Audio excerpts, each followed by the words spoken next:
అందరికి నమస్కారం. నేను శిరీష. ప్రస్తుతం మనతో పాటు ఉన్నారు ప్రముఖ ఆధ్యాత్మికవేత్త శ్రీ విద్య ఉపాసకురాలు గీతా కుమార్ గారు. అమ్మతో మాట్లాడదాం. నమస్తే అమ్మ. శ్రీమాత్రే నమః. నమస్తే అమ్మా. అమ్మ, ఈ జనరేషన్ లో చాలా మందికి చాలా అపోహలు ఉన్నాయి. కొంతమంది నమ్ముతారు, కొంతమంది నమ్మరు. సో అట్లాంటి జనరల్ డౌట్స్ గురించి నేను ఈరోజు మిమ్మల్ని అడగాలనుకుంటున్నాను. ముఖ్యంగా గృహిణులు అయితే ఎవరైతే ఉంటారో వాళ్ళు ఈ టైంలో ఇల్లు ఉడిస్తే లక్ష్మీదేవి వెళ్ళిపోతుంది, రాత్రి పడుకునేటప్పుడు క్లీన్ లేకపోతే లక్ష్మీదేవి వెళ్ళిపోతుంది. సో ఇట్లాంటివన్నీ రేస్ చేస్తుంటారు ఒక్కొక్క ఇంట్లో. ఇది ఎంతవరకు నిజం అంటారు అసలు? ఈ టైంలో ఇల్లు ఊడిస్తే అనంటే సూర్యాస్తమయం తర్వాత ఊడ్చరు ఇల్లు. జనరల్గా ఊడ్చరు. ఎందుకు ఊడ్చరు అంటే పూర్వం కరెంట్లు ఇవన్నీ ఏం లేవు, అవునా కదా? మనకి విద్యుత్ అంతా ఏం లేదు. ఎంతున్నా సూర్యుడు ఉండే లోపల ఇల్లుని చక్క పెట్టుకోవాలి, దీపం ఉన్నప్పుడే ఇల్లు చక్క పెట్టుకోవాలి అన్నట్టు. అదే సామెత బాగా వర్తిస్తుంది. ఎందుకంటే సూర్యుడు ఉంటే వెలుగు ఉంటది. సూర్యుడు అస్తమించే లోపే అన్ని పనులు చేసేసుకునేటోళ్ళు. అన్ని పనులు అలా చేసుకొని అలవాటు అయిపోయి ఇప్పుడు మనకి అది ఏమైపోయింది అని అంటే పూర్తిగా పొద్దుపోయిన తర్వాత ఏది చేయకూడదు. ఆ కాలానికి అది ఇంపార్టెంట్. ఈ కాలానికి అది వర్తిస్తుందా అనంటే ఇప్పుడు పనులు ఏ టైంకి వస్తారో కూడా తెలియదు మనకి. ఇప్పుడున్న మనం సిటీ కల్చర్ తీసుకున్నా ఏదైనా కూడా చూసుకుంటే ఇప్పుడు అంతా పని వాళ్ళపైన డిపెండ్స్. ఈ జనరేషన్ పర్టికులర్గా తీసుకోండి, వాళ్ళు ఏ టైంకి వచ్చి చేస్తే ఆ టైమే మనకి అన్ని, అవునా కదా? ఇది అనేది పక్కన పెడితే ఇల్లు నీట్గా పెట్టుకోవాలనేది ముఖ్యం. పూర్వం అలా ఉండింది. అప్పుడు కరెంట్ లేదు, సూర్యుడు ఉన్నప్పుడే వాళ్ళు అన్ని చేసుకోవాలి కాబట్టి అన్ని చేసుకొని నీట్గా వాళ్ళు తయారైపోయి సాయంత్రం ఏదో చిన్న దీపం లాంతర్ పెట్టుకొని ఉండేటోళ్ళు. ఆ కాలం అలా జరిగింది. ఆ కాలంకి అది ఇంపార్టెంట్. కానీ ఇప్పుడు కూడా అదే అనేది ఏం లేదు. అంటే చేసుకునేటోళ్ళు ఇప్పుడు కూడా సూర్యోదయానికి మునిపే అన్ని చేసుకుంటారు, సూర్యాస్తమయంకి మునిపే చేసుకుంటారు. అలా చేసుకోవడమే మంచిది. ఎందుకంటే ప్రదోషము వేళ మనకు వస్తుంది. ప్రదోష టైం అంటే మనము శివుడి యొక్క ఆరాధన చేస్తాం. కొన్ని ఇళ్లలో శివుడు ఆరాధన చేస్తారు ప్రదోష టైంలో. ప్రదోష టైంలో వచ్చి ఇల్లు ఊడ్చడము, చెత్తనంతా తీసేసుకోవడము ఇదంతా పనికిరాదు కదా. అలాంటప్పుడు సూర్యాస్తమయం లోపలే 4 లోపల లేదా 3:30, 4:30 లోపే చేసేసుకుంటే మంచిది. కానీ ఇది ఇలానే అనేది ఇక్కడ వర్తించదు కదమ్మా. ఎందుకంటే కొంతమంది జాబ్స్కి వెళ్ళిపోతారు, 7, 8కి వస్తారు ఇంటికి. ఇప్పుడు ఇంక అప్పుడు పోయినట్టే వాళ్ళు చేసుకోవాలి. అందరికీ ఇది ఇట్లే అని వర్తించదు. ఈ కాలంలో కాలం మారింది కాబట్టి. అమ్మ, ఇంకోటి ఏంటంటే చాలా మంది మా బామ్మ వాళ్ళ నుంచి ఇప్పుడు ఎవరింట్లోనైనా మంగళవారం రోజు గోర్లు కత్తిరించకూడదు, శుక్రవారం రోజు గోర్లు కత్తిరించకూడదు, శుక్రవారం మంగళవారాలలో సౌరం అంటే హెయిర్ కట్ చేయడం కానీ, మగ పిల్లలు క్షౌరం చేసుకోవడం కానీ అట్లాంటివి చెయ్యొద్దు అంటారు. దీనికి ఆధ్యాత్మికంగా ఏదైనా కారణం ఉందా, లేకపోతే ఏంటంటారు అసలు? మనకి మంగళ శుక్ర వారాలు అనేటివి మంగళప్రదమైన వారాలు చెప్పాలంటే. అంటే మంగళవారం కూడా చాలా మంగళకరమైనది. కొంతమంది మంగళవారం పనులు మొదలు పెట్టకూడదు అంటారు. చెడు పనులు అయితే మొదలు పెట్టకూడదు. ఎందుకంటే మంగళవారం అనేది తోడు కోరుతుంది. మంగళవారానికి ఆ యొక్క శక్తి ఉందన్నమాట, తోడు కోరుతుంది. ఆ తోడు కోరడం అంటే నువ్వు చెడు చేస్తే నీకు మళ్ళీ వారం నీకు చెడు చేయాలనిపిస్తుంది. అందుకే కొన్ని పనులు చేయకూడదు అంటారు.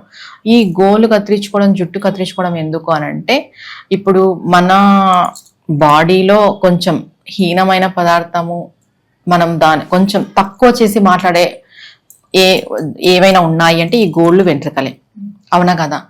అలాంటివి మంగళవారం అంటే మనం మంగళప్రదమైన వారం అని చెప్పుకుంటున్నాం. కొంతమంది అమ్మవార్లకి మంగళవారమే చేసుకుంటారు. నువ్వు ఇంట్లో పూజలు పునస్కారాలు చేసుకునేటప్పుడు నువ్వు గోళ్ళు జుట్టు కత్తిరించుకుంటే ఎంతవరకు కరెక్ట్?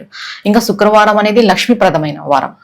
ఇప్పుడు ఈ గోళ్ళు జుట్టు అనే విషయానికి వస్తే సాధకులకి ఒకలాగా వర్తిస్తుంది, గృహస్థులకు ఒకలాగా వర్తిస్తుంది, ఏమీ జనాలకు ఒకలాగా వర్తిస్తుంది. గృహస్థులకి పాజిటివ్ నెగిటివ్ 2 ఉంటాయి ఈ గోళ్ళు జుట్టులో. పర్టికులర్గా నువ్వు సాధకుడయ్యి కంప్లీట్గా నువ్వు సాధన పరంగా ఉంటే నీ గోళ్ళు నీ జుట్టు కూడా నీకు పవరే. సాధనలో ఉండేవాళ్ళు ఇప్పుడు మామూలుగా మనం మునుల్ని ఋషుల్ని చూస్తే వాళ్ళు జుట్టు కట్ చేస్తారా, గోళ్ళు కట్ చేస్తారా? గోళ్ళు కట్ చేస్తారు. సాధులు, బైరాగిలు వాళ్ళకి జుట్టు ఎక్కువ ఉంటుంది, గోళ్ళు ఎక్కువే ఉంటాయి. ఇంత పొడవు ఉంటుంది. కట్ చేయరు. ఎందుకంటే వాళ్ళ పాజిటివ్ ఎనర్జీ అంతా వాళ్ళ జుట్టులోను వాళ్ళ గోళంలోనే ఉంటుంది. వాళ్ళ చేసిన జపశక్తి, మంత్రశక్తి అంతా వాళ్ళ బాడీలో అంతా ప్రతి దాంట్లో ఇంకిపోయి ఉంటుంది. ఇది సాధకులకు ఒకలాగా వర్తిస్తుంది, గృహస్థులకు ఒకలాగా వర్తిస్తుంది. ఎందుకంటే మనం చెడు చేస్తాం కాబట్టి కత్తిరించాలి. అలా కాదు. గృహస్థుడు ఏంటి అని అంటే పూర్తిగా దైవపరంగా ఉండడు, పూర్తిగా న్యాయబద్ధంగా ఉండడు, పూర్తిగా ధర్మబద్ధంగా ఉండడు. కొన్ని అవినీతి పనులు చేయాల్సి వస్తుంది, అధర్మంగా వేలాల్సి వస్తుంది, పూర్తిగా ఆయన దైవ మార్గంలో నడవడు. అలాంటప్పుడు ఈ గోల్డ్ చుట్టూ నెగిటివ్ ఎనర్జీని కూడా స్వీకరిస్తాయి. అవునా కదా? ఈ నెగిటివ్ ఎనర్జీని అట్రాక్ట్ చేసుకుంటున్నాయి కాబట్టి వీటిని మనం కట్ చేస్తూ వస్తున్నాం. ఖచ్చితంగా గృహస్థులు చేస్తారు, ఎందుకు అంటే నెగిటివ్ ఎనర్జీ అట్రాక్ట్ అవుతుందని. బైరాగిలు సాధకులు ఎందుకు చేయరు? వాళ్ళంతా పాజిటివే, వాళ్ళు పూర్తిగా ఆధ్యాత్మికంలో మునిగిపోయి, ఒకవేళ శివుడైతే శివుడు, అమ్మవారు అయితే అమ్మవారు, విష్ణువు అయితే విష్ణువు, వాళ్ళ ఆరాధనలో వాళ్ళ ఉపాసనలో వాళ్ళు మునిగిపోయి ఉంటారు. వాళ్ళకి ఇంకా వేరే ప్రపంచంతో పని ఉండదు. దైవము వాళ్ళు అంతే, వాళ్ళిద్దరే ఉంటారు, అందుకు వాళ్ళు చెయ్యరు. మనం అలా కాదు కదా, మనకు కొన్ని బంధాలు బాంధవ్యాలు అన్నీ ఉన్నాయి, బాధ్యతలు ఉన్నాయి. ఈ కాంపిటీషన్ సొసైటీలో మనం ముందుకు వెళ్ళాలి. ఇంకా ఈ కక్షలు, కార్పణ్యాలు, కుట్రలు, ద్రోహాలు, మోసాలు వీటి మధ్యన మనం ఉన్నాము. ఈ నెగిటివ్ ఎనర్జీ అనేది ఖచ్చితంగా మనం తీసుకుంటాం, ఈ గోళ్ళ రూపంలోను, హెయిర్ రూపంలోను. ఇంకొకటి, మొగోళ్ళకి ఎందుకు కటింగ్ ఇది చెప్పారు అని అంటే, మగవాళ్ళు పూర్తిగా అంత పూజా పరంగా ఆధ్యాత్మిక పరంగా ఉండరు, తక్కువ మంది గృహస్థులు. అందుకు వాళ్ళు ఖచ్చితంగా చేయాలి అంటారు, ఆ నెగిటివ్ పోవడానికి. అమ్మ, ముఖ్యంగా మనము ఇంట్లో ఏదైనా శుభకార్యమైనా కొత్తింట్లోకి వెళ్ళినా పాలు పొంగిస్తుంటాం. అదే పాలు ఆ రోజు పొంగించినప్పుడు శుభం అంటారు. ఆ పాలు ఊరికూరికే పొంగితే అశుభం అని అంటారు. అసలు ఏంటంటారు దీనికి తేడా? అతివృష్టి, అనావృష్టి ఏదైనా ఎక్కువగా అయితే, ఎక్కువ సార్లు అయితే మంచిది కాదని మామూలుగా మనం జనరల్ గా మన సాంప్రదాయాల్లో చెప్పేది. అదే పాలు గృహంలో పొంగించినప్పుడు మంచిగా పొంగింది, ఇటు సైడ్ పొంగాలి అని చూస్తాం. మామూలుగా పొంగినప్పుడు అప్పుడు మామూలు టైంలో వేస్ట్ అవుతాయనే భావన, ఈ వేస్ట్ అవుతాయనే భావన వల్లనే పొంగకూడదు. ఇంట్లో పాలు సారి పొంగడం వల్ల కష్టాలు వస్తాయి, పొంగడం వల్ల ఏదో జరుగుతుంది, ఇలా చెప్పితే మనం జాగ్రత్తగా పొంగకుండా చూసుకుంటాం కదా, వేస్ట్ కావు. ఇది వేస్ట్ కాకోకున్నట్టు ఉండడానికి చెప్పిండేదే ఇది. పొంగితే ఏదో అయిపోతుంది, ఏం లేదు ఆడ. అంటే నువ్వు గృహ ప్రవేశం చేసేటప్పుడు నువ్వు పొంగిస్తున్నావు పాలని, మామూలు టైంలో నీ గృహంలో పొంగినప్పుడు ఎందుకు అది అరిష్టం అవుతుంది? లాజిక్ గా ఆలోచిస్తే అంతే కదా. నువ్వు వేస్ట్ చెయ్యకూడదు. ఇప్పుడు సారి పాలు పొంగితే మంచిది అంటే సారి పొంగిస్తావా లేదా? ఆడలు అలా ఉన్నారు. నువ్వు పాలు పొంగించడం వల్ల మంచిది అంటే రోజు పొంగించే వాళ్ళు ఉన్నారు. అందుకు ఇలా చెప్తే కంట్రోల్ గా ఉంటారు, వేస్ట్ చేయకోకున్నట్టు ఉంటారు అనే భావంతో చెప్పినారు. అట్లయితే కొత్తగా పెళ్ళైన కోడలు కూడా ఇంట్లో వచ్చి పాలు పొంగిస్తుంది. అవునా కదా? అమ్మ, ఇంకో క్వశ్చన్ ఏంటంటే, నార్మల్గా ఒక ఫ్యామిలీలో ఆ ఫ్యామిలీ చాలా మంచిగా పీస్ఫుల్గా ఉండాలంటే హస్బెండ్ వైఫ్ వాళ్ళ దాంపత్యం చాలా చక్కగా ఉండాలి. ముఖ్యంగా వాళ్ళు ఉండే రూమ్లో అట్లాంటి ప్లెజెంట్ ఉండాలంటే కొన్ని వస్తువులు ఉంటాయి, అద్దం పెట్టకూడదని చెప్పి, లేకపోతే ఇట్లాంటి ఫోటో పెట్టుకోండి, లేవగానే చూస్తారు, మీకు బాగుంటుంది, ఆ రోజంతా పీస్ఫుల్గా ఉంటుంది అని అంటుంటారు. సో మీ వరకు వస్తే మీరు ఏం చెప్తారమ్మా? దేవతా ఫోటోలు పెట్టుకోవచ్చు, మీకు ఇష్ట దేవతా ఫోటోలు. అమ్మ, బెడ్రూమ్ లో కూడా దేవతా ఫోటోస్ పెట్టుకోవచ్చు అంటారు. దేవుడు లేనిది ఎక్కడమ్మా? అంటే అమ్మ, అది భార్య భర్తలు ఉండే ఒక స్థలం, అక్కడ ఉండొచ్చు. సో అది ఒక అంటుముట్టు అని మనం భావిస్తుంటాం. సో అక్కడ కూడా దేవుని ఫోటోలు పెట్టుకోవచ్చు అంటారా? అంటుముట్టని ఎవరు చెప్పారమ్మా? భార్యాభర్త దాంపత్య జీవితం అంటేనే సృష్టించిండేది ఇది. మన భార్యాభర్త వల్ల ఒక జీవి పుడుతున్నాడు అంటే అది అంటుముట్టు ఎలా అవుతుంది? కానీ అమ్మ, మనం అలా ఉన్నప్పుడు మరి దేవుడి రూమ్ లోకి వెళ్ళాం కదా మనం. ఆడవాళ్ళు అయితే కొంతమంది వెళ్ళేటోళ్ళు కూడా ఉన్నారు. ఆడవాళ్ళకి ఏ దోషం లేదు, మగవాళ్ళు అయితే స్నానాలు అవన్నీ చేసుకొని వెళ్ళాలి, శాస్త్రంలోనే చెప్పింది ఇది. కానీ అలా వెళ్తారు అంటే వెళ్తారని కాదు, కానీ ఏ దోషం లేదు, పుట్టుకతోనే ఆడవాళ్ళకి ఏ దోషం లేదు చెప్పాలంటే. మగవాళ్ళకి మాత్రం చాలా నియమాలు ఉన్నాయి. దేవుడు లేనిది ఎక్కడ చెప్పు? అంతటా ఉన్నాడు. ఇప్పుడు నువ్వు ఫోటో పెట్టుకుంటేనే మంచి జరుగుతుందా, పెట్టుకోకపోతే మంచి జరగదా అంటే పెట్టుకున్నా జరిగేది జరుగుతుంది, పెట్టుకోకపోయినా జరిగేది జరుగుతుంది. నేర్పించారు.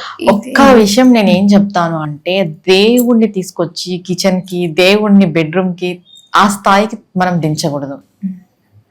ప్రతి చోట పరమాత్మ ఉన్నాడు. ఇప్పుడు ఏం చెప్తాము అంటే, కిచెన్ లో చికెన్ చేస్తాము, దేవుడు రూమ్ ఉంది అంటే దేవుడు నీ కిచెన్ స్థాయికి దిగిపోయినాడా? అసలు దేవుడు అంటే ఏంటి? బెడ్రూమ్ లో దేవుడి ఫోటోలు ఉండకూడదు. దాంపత్యం, సృష్టి ధర్మమే దాంపత్యము. దేవుడు సృష్టించిండేదే నువ్వు చేస్తున్నావు. అసలు భార్యాభర్త ఉండేది అసలు దోషము కాదు, మలినము కాదు, అంటు కాదు, ముట్టు కాదు. నువ్వు దానికి అంత స్థాయికి దేవుణ్ణి ఎందుకు తెస్తున్నావు? దేవుడు అంటే ఒక హై, ఎక్కడ లేడు ఆయన. ఎందెందు చూసినా అందందు గలడు, మనం చూడాలి అంతే. నువ్వు పెట్టుకోకపోయినా ఏం పర్వాలేదు ఫోటో, నువ్వు పొద్దున్నే లేసి భగవంతుడా అనుకుంటే అయిపోయి నువ్వు దేవుని స్మరించినట్టే. దేవుడు లేకపోయినా నువ్వు దేవుణ్ణి చూసే స్టేజ్కి రావాలి. అంతేగాని ఫోటో పెట్టుకుంటేనే దేవుడు కనిపిస్తాడు, ఫోటో పెట్టుకోకపోతే ఈ రూమ్ లో దేవుడు లేడు అనుకోవడం చాలా తప్పు. సర్వాంతర్యామి ఆయన, ఎక్కడైనా ఉంటాడు. ఎక్కడ లేడు? మనం మన జ్ఞానం అక్కడే పెట్టేస్తున్నాం, అక్కడికి ఆగిపోతాంది. ఇక్కడ ఇది పెట్టుకోవాలి, ఇక్కడ ఇది పెట్టుకోవాలి, దేవుడు దిడబెట్టకూడదు, ఇది చేయకూడదు, అది చేయకూడదు, అక్కడ ఆగిపోకున్నట్టు ముందుకెళ్ళాలి. అది సాధనా పరంగా జరుగుతుంది ముందుకెళ్ళడం అనేది. ఎంతసేపు దేవుని బెడ్రూమ్కి, దేవుని కిచెన్కి, దేవుని హాల్కి మనం తీసుకురాకూడదు. ఆయన స్టేజ్ వేరు, ఆయన బ్రహ్మాండ నాయకుడు. అలాంటి నీ ఇంటి బెడ్రూమ్కి, నీ ఇంటి కిచెన్కి ఆయన వస్తాడా? రాడు. చెప్పు. ఆయన ఉన్నాడు, సర్వాంతర్యామి, చూస్తున్నాడు. మీ బెడ్రూమ్ లో ఏ ఫోటో లేకపోయినా పర్వాలేదు, మీరు లేచి మీ చేతుల్ని మీరు చూసుకొని భగవంతుడా నారాయణ్ని తలుచుకున్నా, శివుణ్ణి, పడుకునేటప్పుడు శివుని తలుచుకోవాలి, లేచిన తర్వాత నారాయణ్ని తలుచుకోవాలి అంటారు. నారాయణ్ని తలుచుకున్నా లేదా మీ ఇష్ట దైవం ఎవరిని తలుచుకున్నా కూడా మంచిదే. లేని చోట నువ్వు చూడాలి, ఉన్నది ఉన్నట్టుగా చూడడం కాదు. లేని చోట చూసే స్థాయికి నువ్వు ఎదగాలి. అంతేగాని నేను ఫోటో పెట్టుకుంటేనే చూస్తాను అంటే ఎలా అవుతుంది? అమ్మ, మొత్తం మీద మాకు తెలియని చాలా విషయాలు తెలియజేశారు. ధన్యవాదాలు. నమస్తే అమ్మా.